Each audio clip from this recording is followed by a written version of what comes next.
Ever felt like you're constantly on the defensive for holding pro-life beliefs? Well, it's time to join the offense. It is insanely more difficult to hold a coherent pro-choice position than a pro-life one.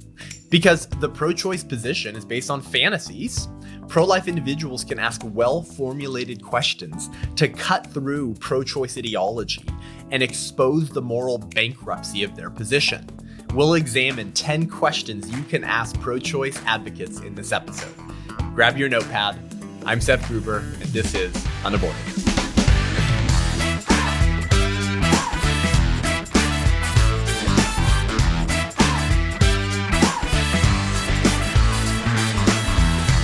Welcome to UnAborted. Thanks for tuning in today. Hey, this is a fun episode because listen, you're pro-life, you care about defending babies, but sometimes you don't really know how to engage with this pro-abortion culture that says shout your abortion and labels you some type of bigot for simply saying, can we not kill babies?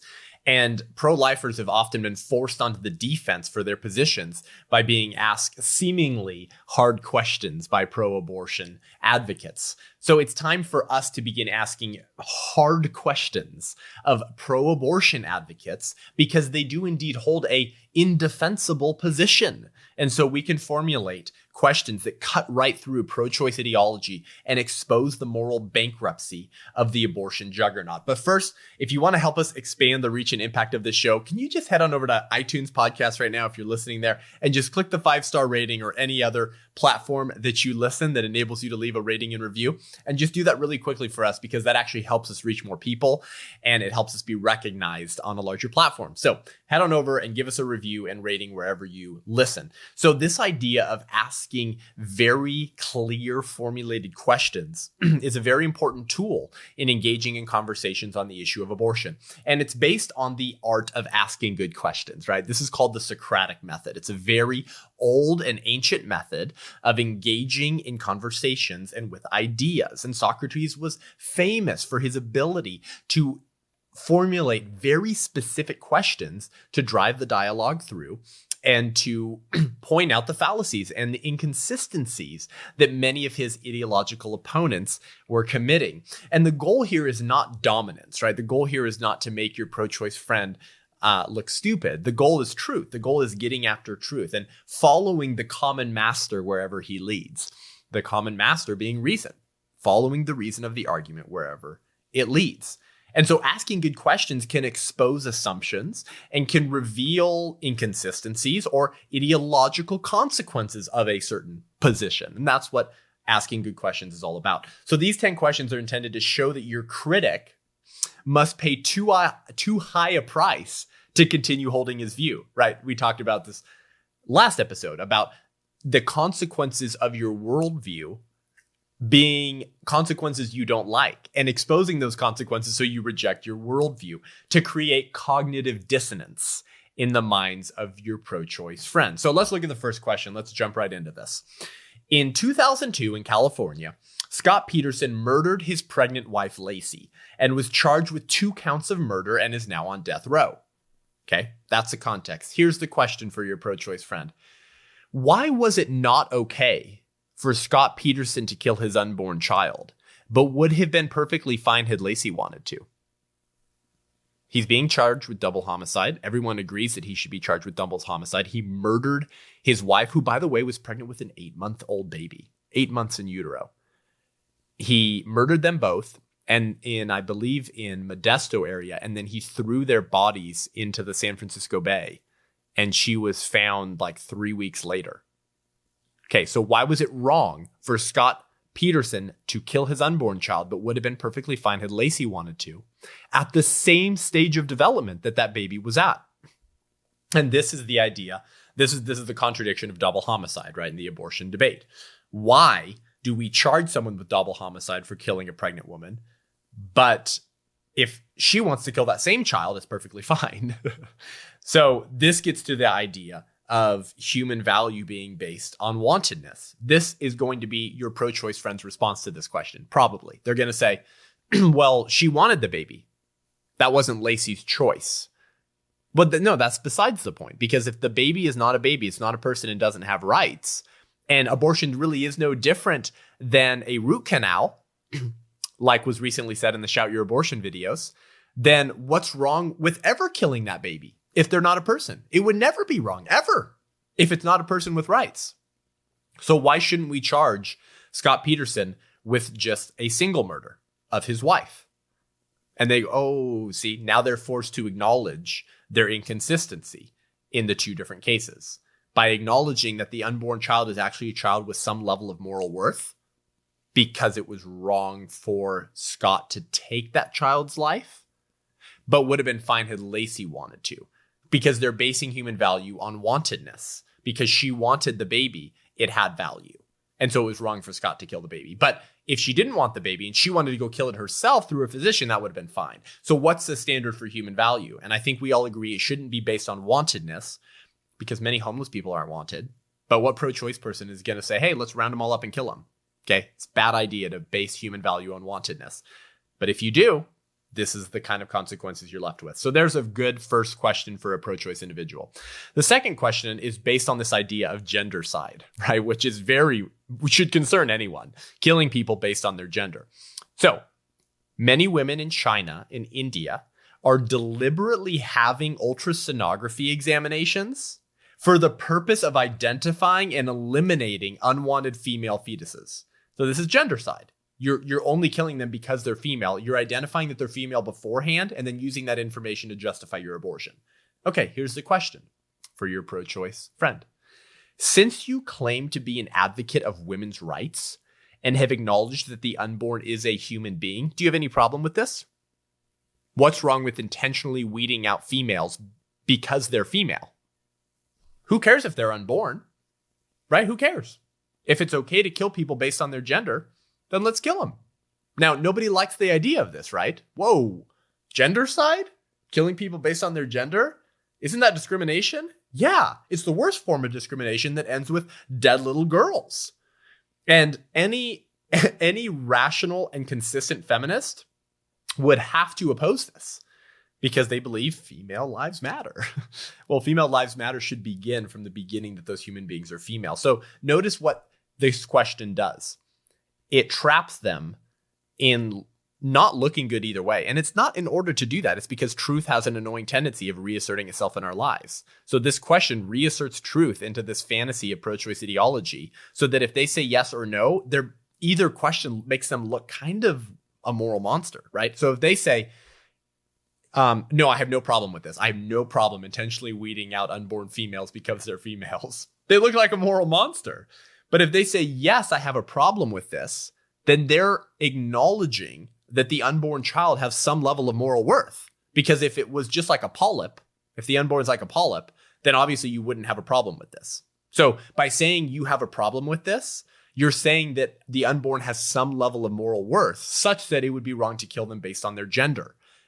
Well, if there's something wrong with it, then why are you supporting any abortions at all? If the unborn child has some level of moral worth. So basically, are you a consistent feminist or are you a fake feminist? That's the real question here. So that's the second great question you can ask pro-choice individuals, is if they have any problem with gendercide, as long as you're killing unborn people for their gender. The third question has to do with how the unborn differs from us, right? This is a really good question because every argument for abortion typically points out a difference between the unborn and born people and says because the unborn child differs from us in these ways, it's okay to kill them. So here's the question. What is the fundamental difference between the unborn human and the newborn human that leads you to believe that women should have the choice to end the life of their unborn offspring, but not their newborn offspring? See? What's the fundamental difference between being an unborn person and a born person that leads you to support the killing of unborn people, but not newborn people? What is that fundamental difference? Because as it turns out, the unborn differs from us in much the same ways that we differ from one another. So any way they answer this question is going to trap them with ideological consequences they won't be comfortable with. So let me show you what I mean. Okay, so what's the fundamental difference between an unborn person and a born person that leads you to support the killing of unborn people? Okay, so they might say, well, brain activity. That shows that the unborn child has moral worth. That's the main difference. And once they have brain activity, you can kill them. Oh, well, you can't kill them once they have brain activity. Okay, very well. Well, what about people in a coma with no registered brain activity? Is it okay to kill them because they don't have brain activity? And they say no. You see, there's always consequences. Any line you draw or difference you point out between unborn people and born people will be a false line that could equally be used to justify the killing of born people that don't meet that same criteria you just came up with. So because the unborn differs from us in much the same ways that we differ from one another, any difference you use to justify abortion will be a difference that could be used to justify killing born people. And that's the consequence. Again, the goal is not dominance here. The goal is to get at truth. And truth asserts itself pretty clearly through these questions that should leave your pro-choice friend feeling fairly uncomfortable. So that's the third question. The fourth one has to do with the issue of Down syndrome and abortion, which is a tragedy in the abortion debate. How many babies are killed for being diagnosed with Down syndrome? So let's set the context here. A 2007 New York Times article reported that the majority of unborn children, 90% according to some studies, diagnosed with Down syndrome through genetic testing are aborted. That's unreal. 90%, according to some studies, of babies diagnosed with Down syndrome are killed for having Down syndrome. Here's the question. Do you have any problem with this, given its similarity with the eugenics movement? You know, the slow and deliberate elimination of those our society deems unfit to live? If they say, no, I don't have any problem with that, they just asserted themselves as an advocate, a defender of eugenics. If they say, yes, I have some problem with that, again, the only reason it makes sense to have some problem with that is if the unborn child has some type of moral worth. Otherwise, it's silly to say, yes, I have a problem with that. But according to your pro-choice friend's own ideology, the unborn child is not a person with rights whatsoever. So why have a problem with this? You see, these questions are designed to get to truth, to get to reality, by forcing them to come to terms with the consequences of their position. If you don't like the consequences of your position, abandon your position. Don't blame it on your ideological opponents. So is human value intrinsic or instrumental? Is it intrinsic in virtue of being a human being, in which case it doesn't matter if you have Down syndrome or not, your value's the same? Or is it instrumental? And if you're less of an instrumental good to a society that maybe deems that you're unfit to live, then we can kill you if that's what human value is based on. Most people are uncomfortable with the consequences of this. And that's the whole purpose of asking these questions. Okay, so that's a good one.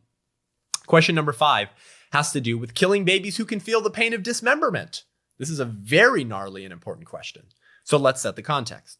Dr. William R. White, a director of neurosurgery and brain research at Case Western University, testified before the Constitution Subcommittee on June 15, 1995. And this is what he said. The fetus within this time frame of gestation, 20 weeks and beyond, is fully capable of experiencing pain. Without a doubt, a partial birth abortion is a dreadfully painful experience for any infant. Because he was testifying regarding the regarding banning partial birth abortions. And so he's saying at 20 weeks, this is an intensely painful procedure for any infant. But we now know that babies at 13 and a half weeks will feel the pain of dismemberment. And Dr. Maureen Kondik has done research testifying that unborn children can feel pain beginning at 8 weeks, having the circuitry they already need to feel pain. So regardless, the unborn child feels pain fairly early on. So here's the question for your pro-choice friend. Because unborn children can feel pain, should unborn babies scheduled for abortion be given the benefit of anesthesia to ease the pain of dismemberment? Would you support giving painkillers to unborn children before their abortion so they don't feel the pain of dismembering? Now, notice again, either way they answer this is bad. It leaves consequences for their position. Saying no sounds barbaric because you're practically defending child abuse, painful child abuse. No, I want children to feel the pain as their limbs are ripped from their body. I mean, come on. If you say you have no problem with that, you need a counselor. But if you say yes, then you're admitting that the unborn can feel pain and that it's okay to kill people as long as they can't feel it. So if it's before they can feel pain, then you're okay with it. But that's obviously not where human value comes from. That doesn't make any sense either. So by saying, yes, I would give anesthesia to unborn children to ease the pain of dismemberment, you're acknowledging that they feel pain and that they're sentient and that they're human beings. And you're resorting to a fake compassion that says, as long as they can't feel the pain, even though without the anesthesia they could, as long as we numb the pain, then it's okay to kill them. So yeah, I'd give them anesthesia to ease the pain of dismemberment. That sounds barbaric too. And either answer sounds barbaric because abortion is barbaric. It's wrong to kill babies. And these questions are designed in a way to get to that truth. So we're going to move on to the next 5 questions. But first, if you like this show and want to hear more great content and commentary from the front lines of the pro-life movement, then become a patron of the show. Head on over to patreon.com/unaborted. And you can jump on for $5, $10, $15 a month. And we'll have perks down the line. We want to move to some interviews with people in the movement to help bless you and encourage you as you're being an advocate and voice for life. But we need your help to help crowdfund this show and reach this to more people, especially young people, Christian leaders, and lay people who say they're pro-life but have never done anything about abortion. We want to get this content in front of them and inspire them to be a voice for life. Because as Greg Cunningham said, there are more people working full-time to kill babies than there are working full-time to save them. And this show is designed to help get more people involved in the fight for life and for our unborn neighbors. So if you like this show, then help us produce this show better, create a one-stop shop for people like you to get encouragement, training, resources, and a little bit of humor to be a voice for life. We'll be right back.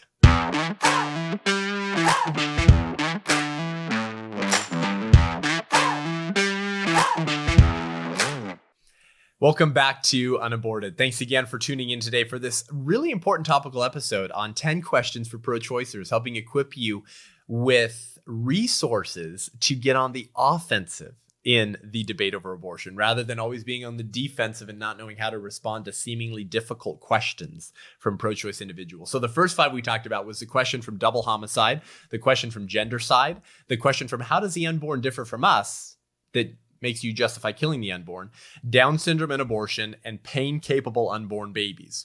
The 6th question has to do with destructive embryonic cell research. So let's set the context, give you an example of how this has been used, and we'll follow it up with that important question.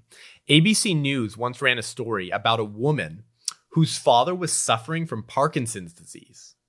Having heard that brain cells from aborted babies could be used to treat the disease, she sought to conceive a child for the express purpose of aborting it 4 months later, so its body parts could be used to treat her father. Do you see anything wrong with this? That's the question. Do you see anything wrong with this? So if they say, yes, that is wrong, then again, just like all of our other examples, it only makes sense to say that's wrong if the unborn child has some moral worth. But your friend's pro-choice ideology is that they're not persons and they have no rights whatsoever. So then what's wrong with creating new human beings for the express purpose of killing them to get cells from them to use to benefit someone else? Nazis performed experiments on Jews in order to see how they reacted so they could use that knowledge to help improve their own lives. What was wrong with that if Jews weren't persons? Well, it was wrong because they were persons. That was a disgusting violation of human rights. You don't get to harm or kill others just because you think it might benefit you or someone else. So if the unborn child is a human being like you and I, then this is clearly wrong. And most people are going to say that's wrong, right? To premeditate the creation of a new human being with the express purpose of killing them to benefit your father, that's pretty ghoulish. That's pretty sick. But if they say, yes, that's wrong, that goes against their ideology, which is that unborn children are not persons and have no rights. But if they say no, I have no problem with this, and that's an admission that it's permissible to kill others if it benefits you or someone else. As long as it benefits me or someone else, then it is perfectly fine to kill human beings. Either way, they look barbaric or they look intellectually inconsistent with their own position. And the idea is truth, right? The idea is to create cognitive dissonance in the minds of our pro-choice friends so they abandon their position. Okay, here's question 7. And this has to do with the irony of saving prematurely born babies that hospitals will work heroically to save if the mothers want them. Okay, so here you go. CBS News reported in May of 2019, just a few months ago, that baby Sabi, who was born in December of 2018 at 23 weeks, and weighing just 8.6 ounces, the weight of an apple, has been released home, born at 23 weeks in San Diego. the San Diego hospital worked heroically to save baby Sabi's life and succeeded. So here's a question. Why should it be wrong to kill baby Sabi at 23 weeks, but okay to kill a fetus in utero at 28 weeks? Why would it be wrong to kill 23-week-old baby Sabi just born outside the womb, no longer in the womb, but perfectly fine to kill a different baby, more developed and older at 28 weeks in utero, in the womb? In other words, does your location really matter to your right to life? Because that's the only difference here is actually the baby in utero is older than baby Sabi, but is located in the womb. Should we be able to kill that baby? Now, nobody advocates for killing a baby already born except some freaks and philosophers like Peter Singer. So every pro-choice individual you know will likely say it would be wrong to kill 23-week-old born baby Sabi. But they're going to say it would be right to kill a baby in utero because that's what their position demands, that women can have an abortion, which is the killing of an unborn baby, through all 9 months of pregnancy because that's her moral and legal right. So they have admitted that all that matters for a right to life is your location. If you're a younger baby born, you can't be killed. But if you're an older baby unborn, then you can be killed. What lunacy! So that's a good question. Question 8 has to do with how we treat dead babies. Because ironically, even members of the pro-choice community don't like mistreating the bodies of dead babies, but they support the mistreatment of alive babies. So recently, deceased abortionist Ulrich Klopfer was found to have kept over 2,200 babies that he had aborted from the early 2000s, stored in plastic bags in his garage and preserved with a biological material. Here's the question. Is there anything wrong with this? In fact, Pete Buttigieg, Democratic presidential hopeful and advocate of abortion through the day of birth, got interviewed regarding the discovery of all of these dead, stored, aborted children because this abortionist Ulrich Klopfer had performed abortions in South Bend, Indiana, which is where Pete Buttigieg is mayor. So Pete Buttigieg got asked about this. You know what he said? He said it was, we played this on the show a few weeks ago. He said that was disturbing and should be fully investigated, and that it was wrong. Why is that wrong? They're not persons. They don't have rights. They're just blobs of tissue, right? They have no rights whatsoever. So if it's wrong to mistreat the bodies of dead children by storing them, and these babies were killed from the early 2000s, like I mentioned, then why is it okay to mistreat the bodies of alive children through abortion, through dismemberment? So if it's wrong to mistreat the bodies of dead babies, it must surely be wrong to mistreat the bodies of alive babies through abortion, because the only way Ulrich Klopfer was able to store and categorize the children he had killed was by killing them in the first place. That's clearly the more moral wrong. But if the bodies of aborted babies should be respected, then why not the bodies of alive babies by not aborting them? So you see, if they say that there's nothing wrong with this, they kind of look like a moral monster. Nothing wrong with keeping 2,200 babies you killed from the early 2000s preserved with a biological material in your garage. Even Pete Buttigieg, advocate of abortion to the day of birth, said that was wrong. But if they say no, yes, or yes, this is wrong, that only makes sense if the unborn child has moral worth. It only makes sense that it would be wrong to store the bodies of dead children if it was also wrong to kill them in the first place. Okay, here is our question 9. And this has to do with full-term abortions, third trimester, 9-month abortions. So in January of 2019, New York legalized abortion through the day of birth. And Doe versus Bolton, Roe versus Wade's companion case, makes it clear that a woman can get an abortion at any point during the pregnancy if it's an issue of, and I quote, physical, emotional, psychological, familial, and the woman's age relevant to the well-being of the patient. All these factors relate to health. So, do you believe a woman should have the moral and legal right to get an abortion in the 9th month, a day before she's due to deliver, a day before her due date? If the answer is yes, they look like a moral monster. In fact, Gallup poll last year reported that only 13% of the American public supported the legality of third trimester abortions. So it is a very small percentage of the American public that would support that abortion right there. Do you have any problem with that?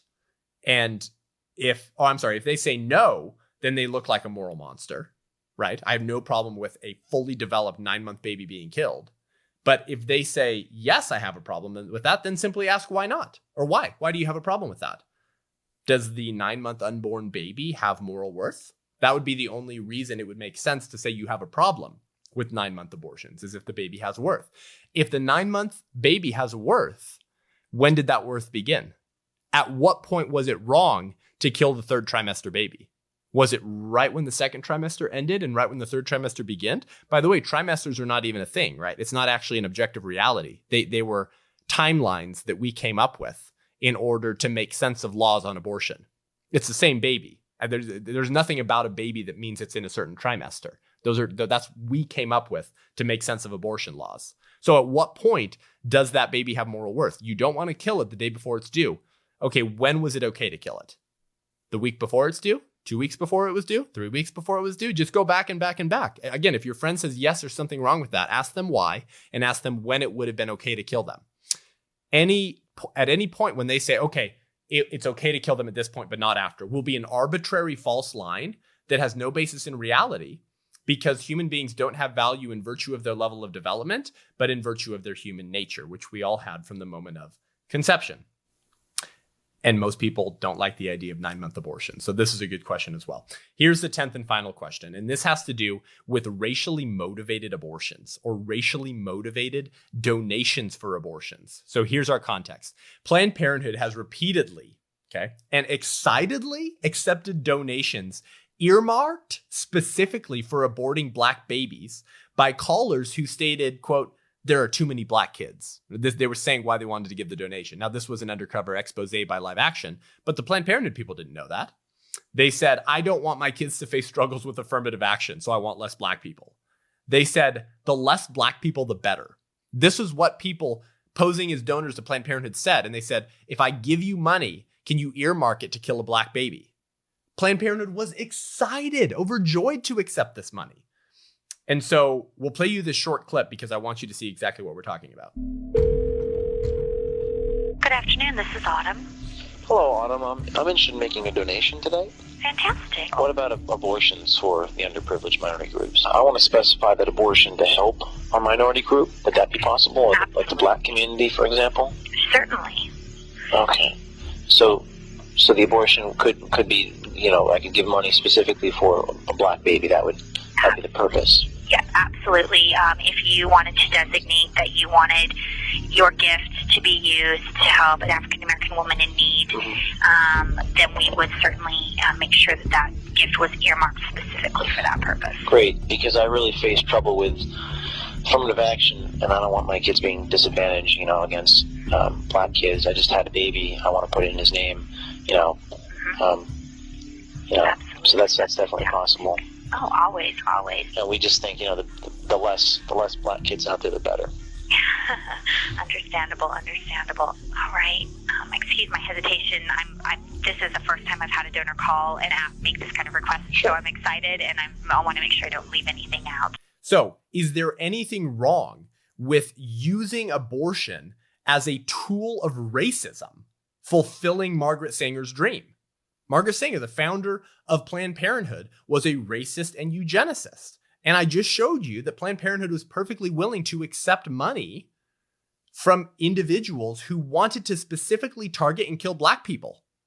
So there's the question. Is there anything wrong with using abortions as a tool of racism, fulfilling Margaret Sanger's dream to weed out those that she deemed as unfit, which are Black? So if they say, no, I have no problem with using abortion as a tool of racism, then they look like a racist. You basically just told me you're a racist if you say that. I have no problems using abortion as a tool of racism. But if you say, yes, obviously I have a problem with that, again, it only makes sense to have a problem with that if the unborn child has moral worth that should be respected. So you'll notice how all of these questions are intended to get at the truth. They're intended to create cognitive dissonance in the minds of your pro-choice friends and make it impossible for them to continue holding their view, because you want them to hate the consequences of their position so much that they'll finally